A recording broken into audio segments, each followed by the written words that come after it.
You're watching NASA TV.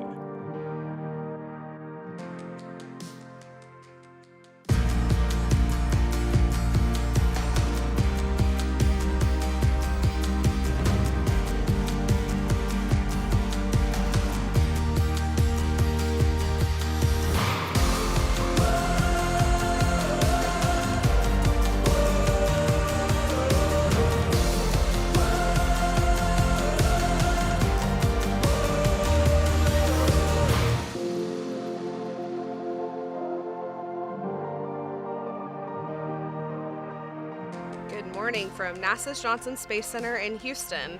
We are thrilled to be joined today by NASA astronaut Mark Vande Hei, who returned to Earth last Wednesday, March 30th, after a record-setting 355-day mission to the International Space Station, the longest spaceflight ever by an American astronaut. Mark, congratulations on a successful mission, and thank you for joining us today.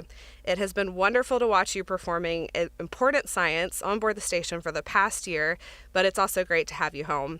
Now I'll hand it over to Mark for remarks, and then we'll take questions. Media on the phone, please press star 1 to ask a question and star 2 to withdraw a question if it's already been asked.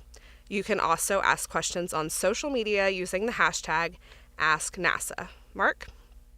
Thanks, Megan, and thanks to everybody for joining us here today. As Megan mentioned, it was a 355-day mission. I keep hearing about this being a record-setting mission, but I really want to deflect that as a record, not my own personal record so much as a record for the whole team, because this type of long-duration flight is something we need to do to help further our ability to explore further and further away from our home planet Earth. We had 60 to 100 experiments going on at any given moment on the space station. Some of those we didn't have to interact with other than making sure the facility was working properly. Other ones we got to interact with directly. One that comes to mind is celestial immunity, where we were able to take cells donated from younger adults and older adults and inoculate them to see how our immune systems react to the rigors of spaceflight. So that's, again, one example of many, many more types of science we were doing on board. I really don't want to talk too long right now because I've always had more fun answering questions and talking to you about what you want to hear about rather than what I think you want to hear about. So let's get going. Let's do it. We'll take the first question from Marcia Dunn with the Associated Press. Welcome back, Mark. As NASA's new space endurance champ who saw a tourist drop by the space station, I'd like your take on the upcoming Axiom mission, if I might. My understanding is the Axiom crew is going to have pretty much free reign on the U.S. side of the station. And what are your thoughts about that? Could that be intrusive, even dangerous, or maybe it's nice to have non-traditional visitors to break up the monotony, and maybe also a quick rundown on how you're feeling. So I feel very fortunate in retrospect, having had the experience of visiting non-governmental astronauts visiting the space station with our spaceflight participants from Russia as well as Japan. We anticipated that might be challenging, but in every case we were pleasantly surprised, and it was a joy to see people come on board and be thrilled about being up there with us. It quite honestly felt reinvigorating. It didn't feel challenging.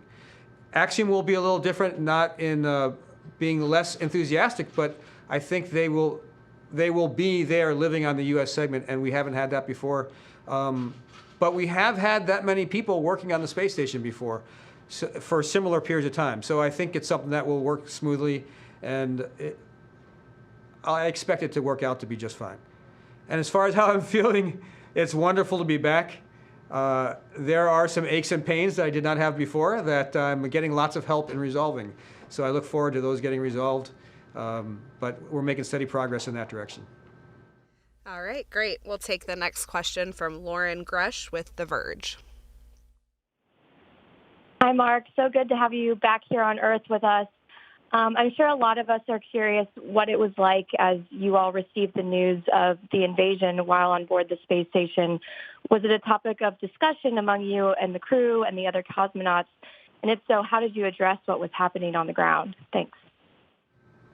Well, I think like all of us watching that news, it's heartbreaking, very sad. And there's a sense of powerless that goes along with it when you see people that are in need of help and you don't feel like there's anything you can do. It was, for me personally, it was not a topic I shied away from with my crewmates. They weren't very long discussions, but I did ask them how they were feeling and sometimes ask pointed questions. But our focus really was on our mission together. And speaking specifically about my relationship with my Russian crewmates, they were, are, and will continue to be very dear friends of mine. We supported each other throughout everything, and I never had any concerns about my ability to continue working with them. Very good professionals, technically competent, and wonderful human beings, so I will always be happy that I was able to be on the space station with them. All right, next question comes from Robert Perlman with Collect Space. Hi. You mentioned some new aches and pains, but can you compare your Soyuz landings? How different was it coming back to Earth after 168 days versus 355 days?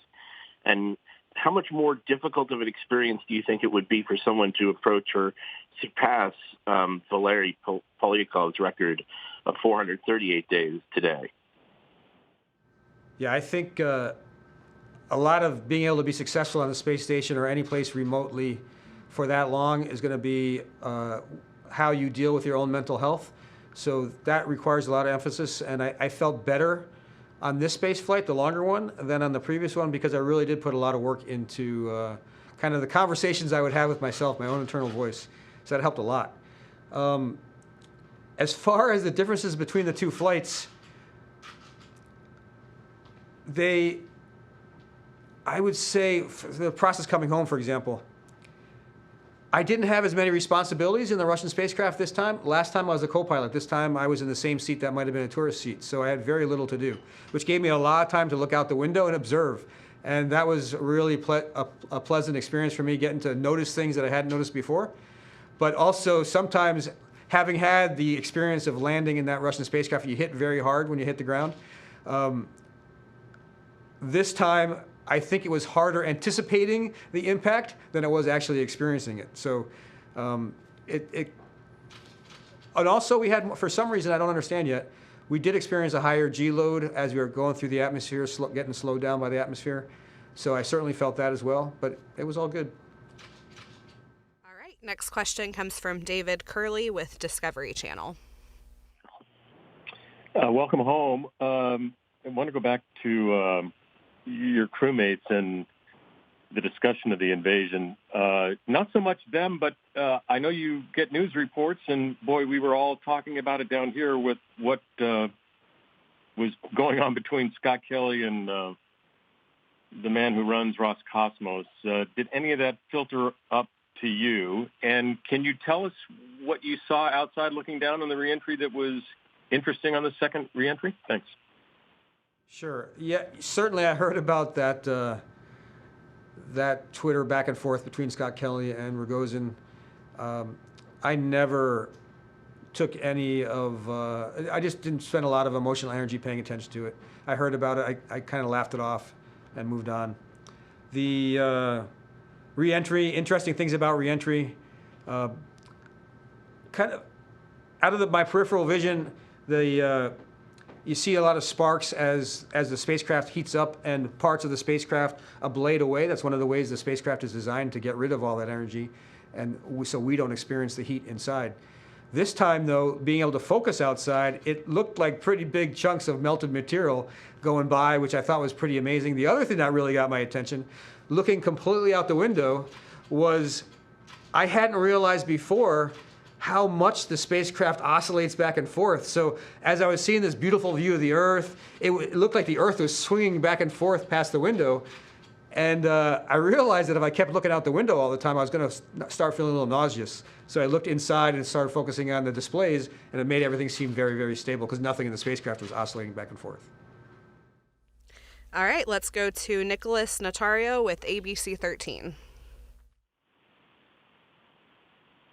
Hello and welcome back, Mark. I have going off of that last question. Just curious to know, I talked to former astronaut Clayton Anderson. He said that when he was up there with the cosmonauts, he certainly would be having conversations with them about what was going on. And then knowing that you were landing in Kazakhstan, he probably would have been mapping out how far that was to Russia when he was coming down. So I was curious to know what conversations you may have had with them. And then also moving forward, there continues to be discussion about the future of ISS and what the sanctions could mean on the Russian program and possibly the ISS plummeting to the Earth. Just wondering what your thoughts are on the future of ISS, knowing that the war in Ukraine is still taking place. Sure. I did have discussions with my crewmates, but it was largely how they felt about things, and those are things that I would prefer that they get to share directly rather than me sharing how they feel about it. The future of the space station and conflict between Russia and the United States, honestly, I think that's one of the reasons we've been able to have an international space station. Some people that don't care so much about space care about international relations, and having a space station where we can cooperate, I think, is really important for a peaceful future. So that's my answer to that. All right. Let's go to Mark Carreau with Aviation Week. Thank you. What's most satisfying about your experience in terms of contributions to future space exploration, and how maybe did this mission change your sense of how humanly feasible it would be to travel to Mars for a round trip? This mission certainly enhanced my perception of feasibility for people surviving long duration. I do think it's very important that you follow the exercise protocols that NASA gives you, because they do keep you healthy. And I worked really, really hard at that, and it has helped me out a lot. I was able to walk on my own within, 8 hours after being, it was certainly wobbly, but 8 hours later, while we were getting refueled on the flight home, I was pretty functional. I'm still uncomfortable, but humans are very adaptable, and I think that bodes well. What's satisfying for me is, as being myself, my body is part of the experiment. So I know people are going to have to go get data from me, and my contributions to that data that will help people further explore is certainly very, very satisfying, because as I get older, I'm sure I'm going to be watching those things as people that are much younger than me do some amazing things. There's a lot of challenges ahead, and it's going to be exciting. Okay, let's take the next question from Rachel Crane with CNN. Thank you so much for doing this, Mark. I'm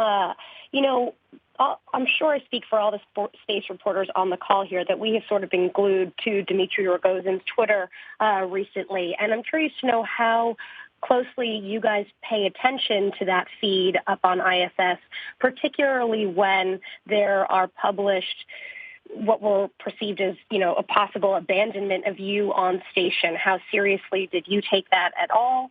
And how closely you yourself were monitoring his Twitter feed? Thanks so much.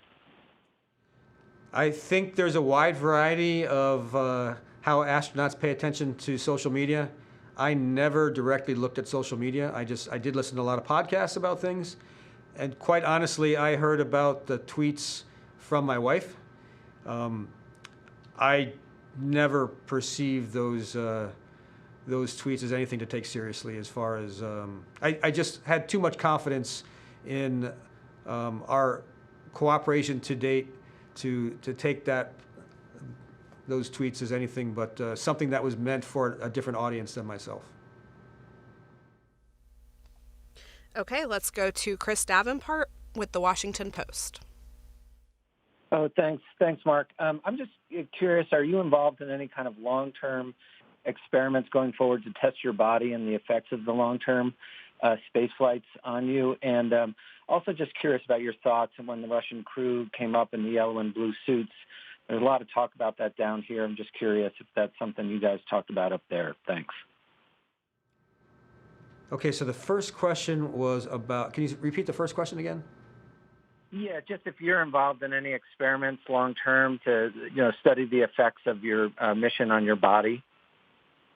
So all of the U.S. astronauts that go to space are a small group of people, and there's data gathered from astronauts throughout their entire lives. I'm sure because my experience is a little bit different, there might be some different uses for that. But I fully expect for the rest of my life to be getting checked out, and that information hopefully will be useful. As far as the yellow flight suits, I think the folks that wore them had no idea that people would perceive that as having anything to do with Ukraine, because they chose those because all three of them happened to be associated with the same university, and those are the school colors for that. I think they were kind of blindsided by it. Let's take a question from Andrea Leinfelder with the Houston Chronicle. Hi, welcome home. One of the experiments you're participating in was eating repetitive meals to see if spaceflight changed the appeal of certain foods over time. And I'm curious, how long did you participate in the study? What did you eat? And how does it affect you mentally? How does it affect your mood? Thanks. Great questions. Food certainly affects people's moods a lot. It's interesting. I never perceived it as a repetitive study. I actually felt like I had a tremendous variety of food. There were some requirements for me to eat a minimum amount of fish. I like fish, so they actually had to tell me to eat less fish.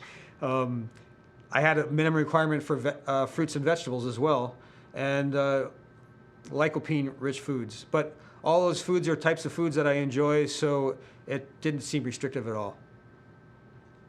Okay, we have a couple of questions coming in from social media. On Twitter, one person's asking that space flights can have a negative effect on your eyesight. Have you noticed any differences with that? It's a great timing for that question. I just got my eye exam yesterday. I'm happy to report that there's no change in my prescription. I wasn't certain that was going to be the case, but I wouldn't be surprised as just getting older that I'm going to have changes in my prescription. So for me, fortunately, there was nothing. And I think my understanding is if even the changes people might have experienced, those have been able to be recovered from so far. We are paying very close attention because there is a risk of that. And our eyes get studied very carefully. We do lots of data gathering on the status of our eyes with some very impressive equipment while we're in orbit. All right. And we have a lot of people on Twitter asking, do you wish you had 10 more days in space to make it a full year?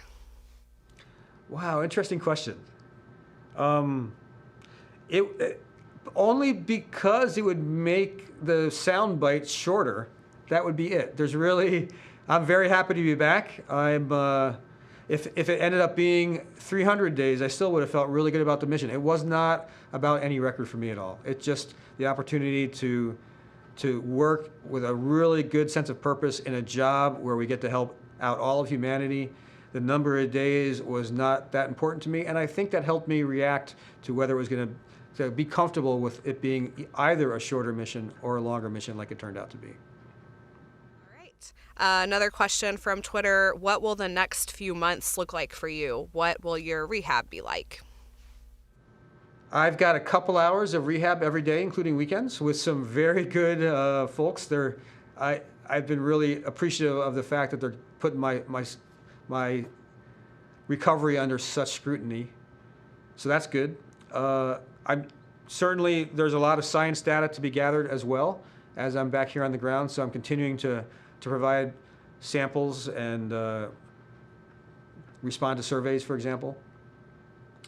And other than that, I really haven't looked past the next couple of weeks, quite honestly. I typically am busy enough in one day that staying focused on that has been plenty. All right. Jennifer on Facebook asks, what is the biggest adjustment, physically or emotionally, when you first got to the space station and then also when you got home? So the emotion I had when I first got to the space station was that it was shockingly familiar, being my second flight. The space station, space station living is so different from being on Earth that once you're on Earth, it's really hard to connect with your experience on the space station. So when I got back there, it felt like I was getting this amazing opportunity to relive childhood memories, something that seemed so distant, but it was there, vivid in all the details. So that was a really interesting emotional experience. And then coming back to Earth, it's shocked me over the last couple of days because in anticipation of returning to Earth after being away for so long, I really thought that I was going to carry forward with me this unique perspective of appreciation for all things novel about being on the planet. But I'm adapting so quickly, it's becoming, I'm a little disappointed with how normal it feels. I kind of want it to seem more strange being back, but I'm shocked at how quickly it's becoming normal. All right. Well, we'll take a couple of more questions from the phone. Nick Notario with ABC 13. Hey, Mark, question. How do you want your record-setting mission to be remembered? Do you want it to be remembered for showing how, despite what was going on Earth with the conflict, that cooperation can still exist in space, or do you want it to be remembered for contributions for what could come with deep space exploration? And then a second question, now that you're back in Houston, which is known for its amazing food, what was the first thing you did or ate once you came back to the Houston area? Okay, so the first question, I want this 355 days to be remembered as the record that got broken.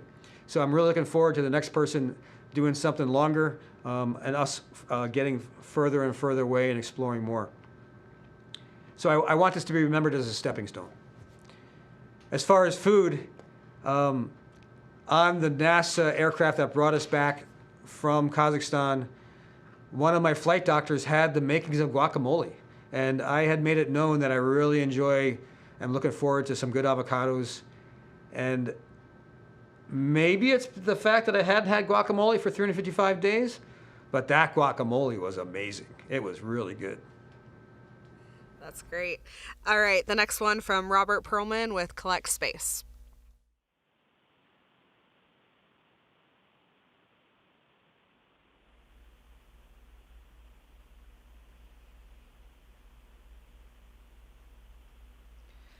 Robert, we can't hear you if you're asking your question.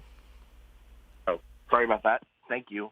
Given your experience and looking towards the future, what crew support systems or creature comforts that you had on ISS do you think need to be on board Gateway so that when crews go there, even for short stays, they don't just survive there but enjoy the experience? Easy answer, Windows. That sounds good. All right, next question from Marcia Smith with spacepolicyonline.com. Thanks so much. And my question is along those same lines. And thinking about going to Mars, and you said that your 355 days sort of gave you a new appreciation for what that would be like physically, but you also talked about the mental, being ready to do these things mentally. Could you talk about the psychological aspects of being away from your family and how you think that would feel if you were as far away from Mars and you had the time delay and the everything? What kind of advice would you give to the people who are planning how to psychologically support astronauts going as far away as Mars? Yeah, I think in a situation where you're going to Mars and you're looking back at the Earth and you would basically be trying to pick out what looks like a faintly blue star, that's going to be challenging for human beings. That is a long, long way away, distance-wise. So anything you can do to help people feel connected with those important relationships back on Earth is going to be really important. Videos that you can send, videos that you can receive. I think messaging is going to become more and more important because it'll get harder and harder to have. It's really hard to have a conversation with the type of delays that you'd be experiencing at Mars. So, yeah, that'll be challenging, and I think we've been doing a wonderful job of identifying the challenges and coming up with solutions. So I expect that to be successful in the future too. Okay, let's go to David Curley with Discovery Channel. Thanks again, Mark. I asked this to Crew 4, and Christina Cook has talked a little bit about it. It's about space culture, and you talked a little bit about space station living. Can you describe what space culture, living with people in small surroundings and internationally as well, how is it different than being a regular old Earthling? So I think space culture changes with every group of people. I think it's probably to get a really good understanding of space culture is kind of like trying to get a really good understanding of the culture of a team that's trying to do some type of expedition like going to Mount Everest. It depends a lot on the personalities of the people that you're with. So I'm very happy to say that with all of my crews on orbit, the cultures were good. They were different, though. They were different ways to approach problems, different ways to resolve conflict. But in every case, everybody was very, very supportive of each other, and that was a crucial part of it. Being able to trust each other is an essential aspect of not just what I would call space culture, but any time you have a small group of people that's going to do something very challenging, isolated apart from a lot of other people. All right, we'll take a final question from Sophie Sanchez with Chicago Now. Hi, welcome back, Mark. Compared to your last flight, can you share what strengths you relied on most this flight? And since I'm assuming we'll see more long-term flights, what insights and takeaway do you have for new astronauts? Yeah, I was much better about carving out time most days, by and large most days, to meditate. And I think that really helped me be more aware of how I was reacting to things, and sometimes to just recognize that and decide to see things differently. And in general, for all of us, if we spend all day looking for the most negative things that are happening to us, it'll make our outlook on life pretty negative. And if we spend a little extra time focusing on the things to be grateful about, we'll end up feeling pretty good about things. So for me, I think noticing the times that I was reacting in a negative way and recognizing that I didn't have to do that helped me get through and recognize that, wait a minute, this is pretty cool. Even though this might be frustrating at the moment, trying to find a bag that's buried behind things and taking longer than I expected for it to take, I was still doing a pretty cool job, and I was looking for bags behind a lot of other cargo in space. So it helped out. All right. Thank you so much, Mark, for taking all these questions today. And thank you, everyone, for joining us. That's all the time we have for today. But please continue to follow updates from the International Space Station at nasa.gov/station and on social media.